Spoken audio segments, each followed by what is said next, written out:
October 27th, 2021. This was an interview I did called "How Has the Closure Affected Any of the Aspects of Running Big Cat Rescue?" And this is a picture of Jamie from 2021 when she was camping. The person doing the interview was Amy Beeman at the Grunde, and she asked and I responded, so I'll run you through that.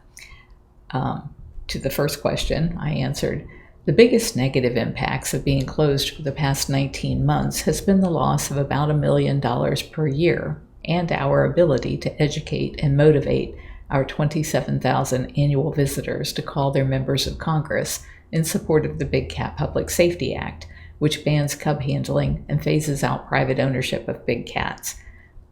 Then she said, "On a personal note, has it made your life easier not to have to worry about the public bringing COVID or possibly trying to cause harm? What, if any, of the downsides to keeping the public out of big cat rescue?" And I said, "Zoos all across the country have reopened and are seeing their cats contract COVID-19.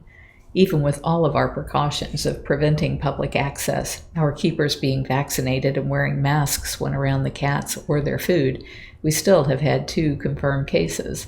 With Tiger King 2 coming out mid-November, we expect the public will be misled yet again, since that proved to be such a lucrative model for the producers, so we just can't risk the safety of our cats or our keepers." Amy asked, "Is there any capacity in which the public can come, like school field trips or any kind of vetted groups, college students studying related fields, that kind of thing?" I answered, "We have allowed small private tours of 4 people to a group who are or have been donors of over 500, because we know their hearts are in the right place. We have done some very limited filming for Carole Baskin's cage fight, shooting Joe Exotic, and an unnamed production, but only with stringent COVID protocols." Amy asked, "How long has Big Cat Rescue been closed to the public now?" I answered, "We closed March 15th, 2020, and have not reopened." Amy asked, "Where do you stand at this point about possibly reopening?" I answered, "Given that we are in no better a situation regarding COVID than we were the day we closed, we can't even think about reopening until that threat is gone. There are vaccines for big cats now, but our cats are mostly older than their species is known to live, so chasing them down or restraining them for the vaccine is more of a threat to them than the other methods we are using to protect them from infection." Amy asked, "Do the cats seem any different in not having as many people visiting? Not sure if they would, but just curious. Maybe they like it better, or maybe they miss the attention. I'm not very knowledgeable about big cat behavior, but I know house cats can be either indifferent or seek out attention depending on the cat. Maybe it's the same?" I answered, "Depends on who you ask. Most of our keepers are animal people and didn't like dealing with the public, so they will tell you the cats are happier without visitors.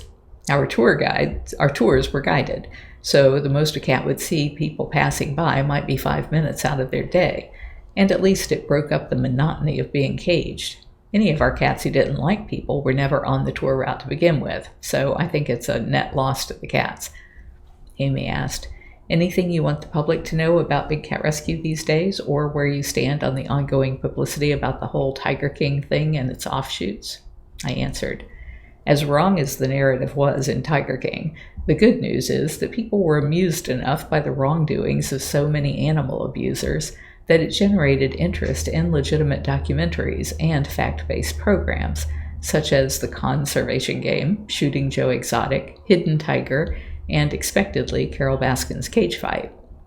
The Conservation Game's launch resulted in faux TV conservationists being outed for dealing with backyard breeders, which resulted in AZA zoos publicly distancing themselves from using animals as ambassadors on TV, and their promise to stop exchanging animals with these horrible roadside zoos and private collectors.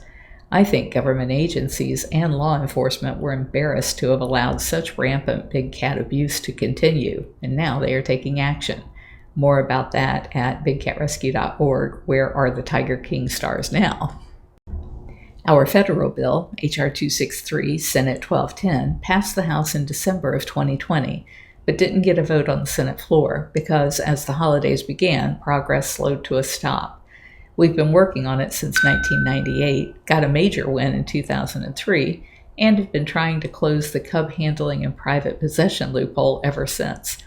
This year, we have 232 co-sponsors in the House, and we only needed 218 for a majority.